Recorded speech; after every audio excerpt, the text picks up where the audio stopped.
Hello everybody, it's Merlin here, and welcome to another edition of the MerlinCast. I realize it's been a little while since I did one of these. It's pushing like a week or so.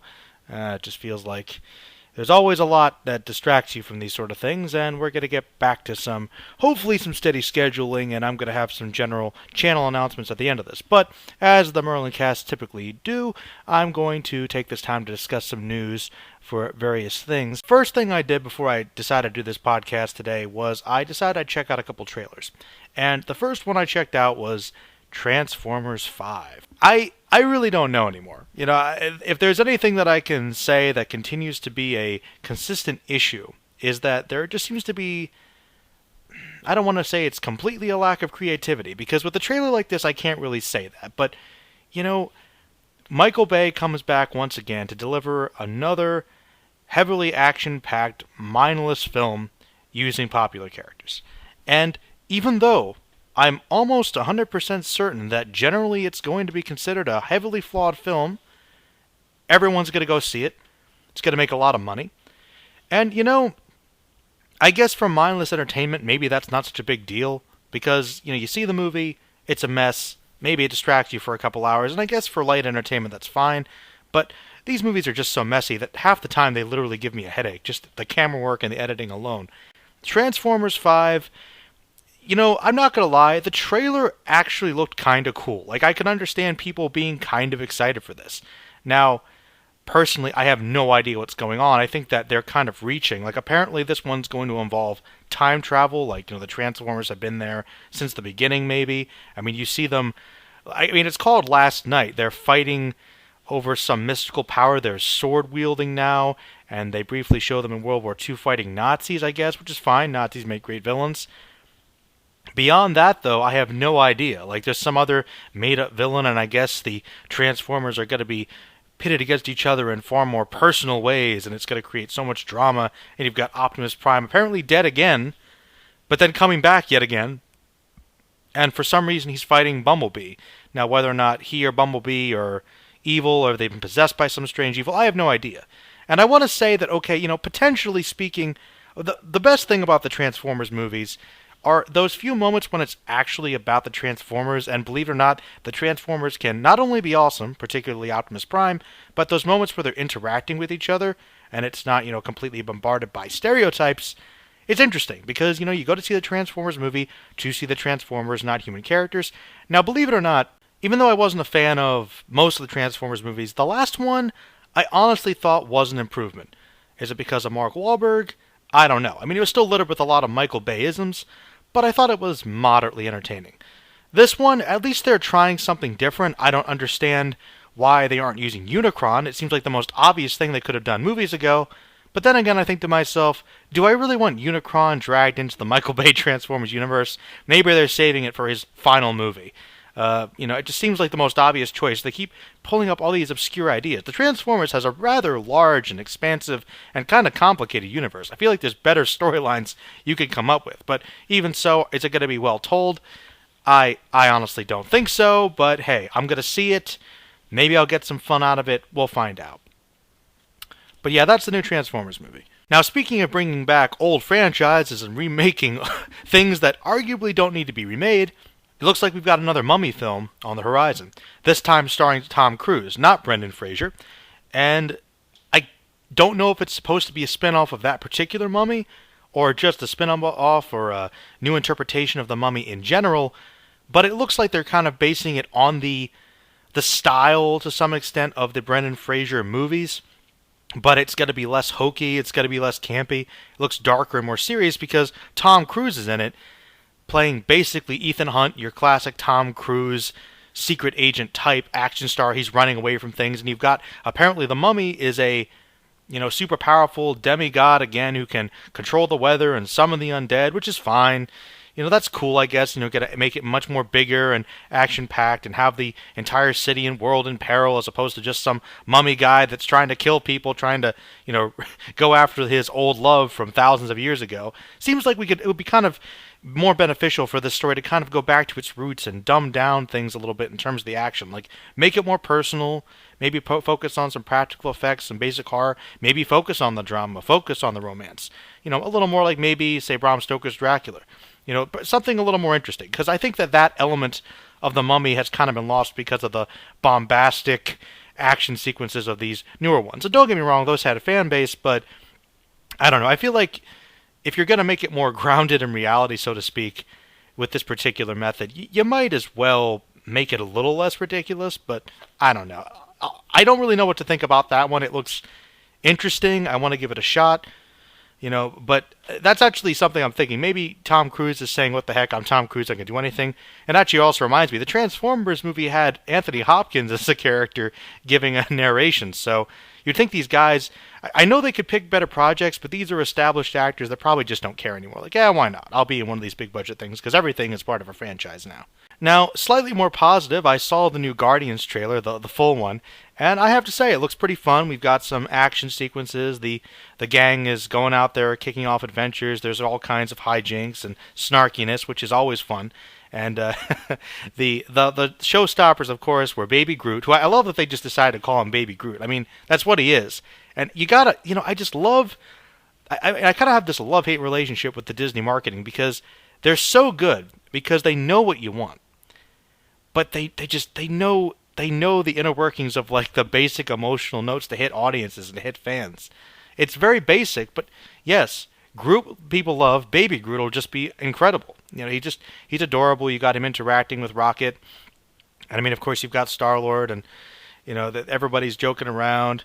You've got a little bit of comedy because apparently, I guess, Gamora and Star-Lord haven't really, consummated their romance, or maybe even established it yet, and they go to some weird, like, empath chick, and of course, she reveals, pretty obviously that Star-Lord has feelings for Gamora, and of course, Drax, being the master of unsubtlety, simply proclaims what we all know, because he's got to explain the metaphor, and he's hilarious. Like, Drax is just the best character. There's no question. Drax is hilarious. So yeah, it looks pretty awesome, all things considered. Yeah, and apparently Vin Diesel said there might be a Hulk spin-off in the works, maybe have a Groot-Hulk fight at some point. It's probably just a rumor, but who knows? These days, with the Marvel Cinematic Universe, I would say just about anything is possible. Apparently, and speaking of sequels, Kingsman's getting a sequel, which is pretty awesome. I believe it's going to be the same director involved. And, I have to say, I really love the Kingsman. It was kind of one of those releases of, I believe it was early 2015, and it just kind of caught everybody by surprise. It was just a really awesome movie. It was one of my favorites of that year, and I'm really looking forward to the second one. I don't know how they're going to be able to top it, but yeah, I'm looking forward to good things.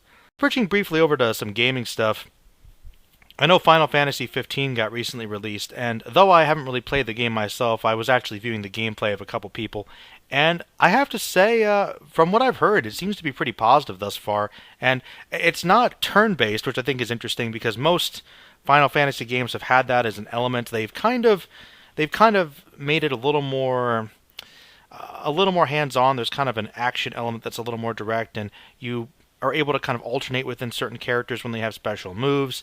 So it's apparently, for the most part, though, people have been enjoying it, and it's also not incredibly linear. It's a big open world, so it looks like they've kind of been taking some aspects of things like maybe Elder Scrolls and kind of allowing you to have kind of a sandbox feel. I saw that actually there was something that did kind of disappoint me, though, is it's not quite that level of freedom, because you travel in a car, right? And there is a driving sequence, but apparently when you're driving, you're actually on more of a rail, so it kind of gets you there. You don't have full control over the vehicle. And I thought it was interesting, like in night, if you travel at night, all these horrible demon things come out, and they're like massively higher level than you, so you got to avoid them. But you can do little side quests, you can do little hunts, and it's more of I think it's one of the more modern-based settings for Final Fantasy. I mean, some of them have had modern elements of future technology, like you had Final Fantasy 13, which was kind of far in the future, and you had Final Fantasy 7, which was kind of like steampunky, sort of semi-modern, And you had elements of other ones had some technology thrown in as well. But I think this one is like straight up, essentially modernistic. It seems like it takes place in a world that's closer to our reality, except of course everybody fights with big swords, they have magic, and there are monsters. But really, other than that, it's basically the same. I was kind of joking that when you're traveling around, it basically just looks like Final Fantasy Arizona. That's what it looks like. It's exactly what it looks like. You stop at a gas station, Sid runs the repair shop for you, so you can modify elements of your car. It's kind of cool. And there's fun little things there, like the on your radio is the soundtrack to other Final Fantasy games. Stuff like that's pretty awesome. So it seems like there's some fan love, and apparently a lot of people I know haven't gotten too far into the story, but, the characters seem okay, and the design seem fine.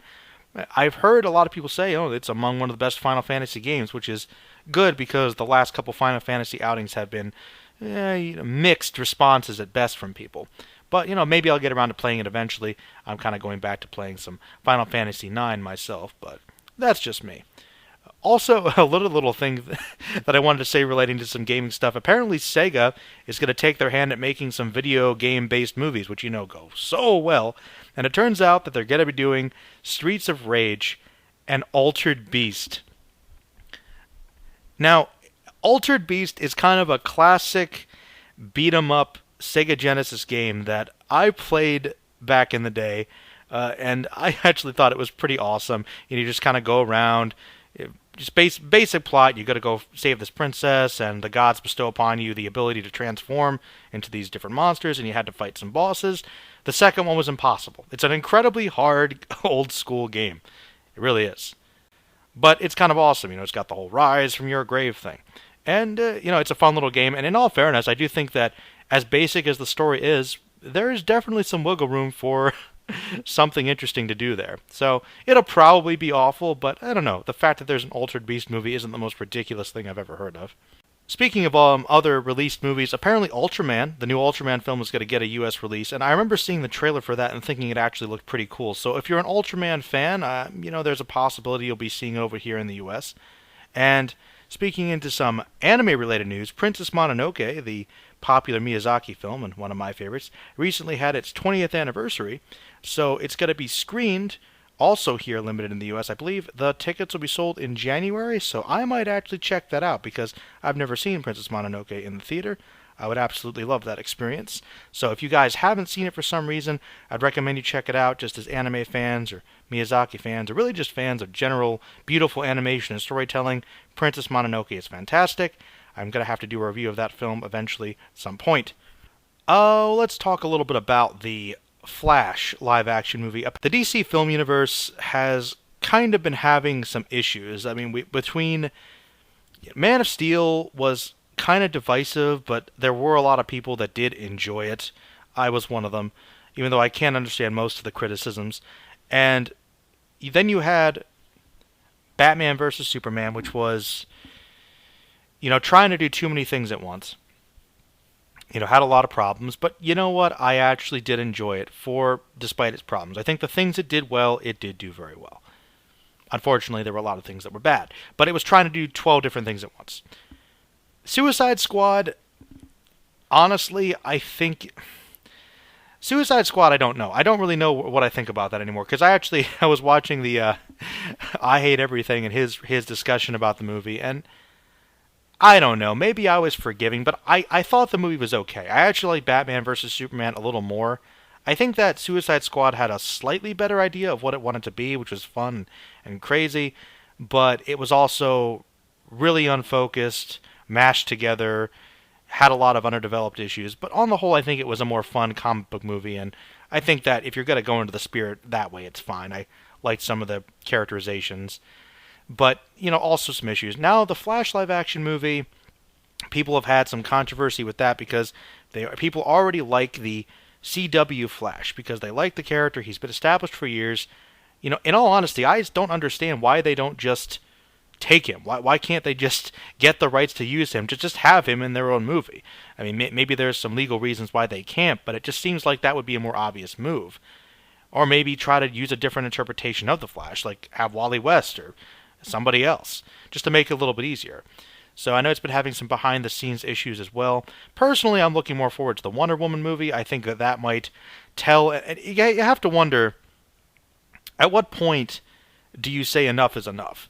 Because we as fans, particularly DC fans, we are hungry. Okay, we are hungry, and I would argue that it's much more difficult to be a DC fan when it comes to explaining things to general audiences, because all you really have to go on for the average person and their interpretation of the thing you love are probably the movies, in all honesty.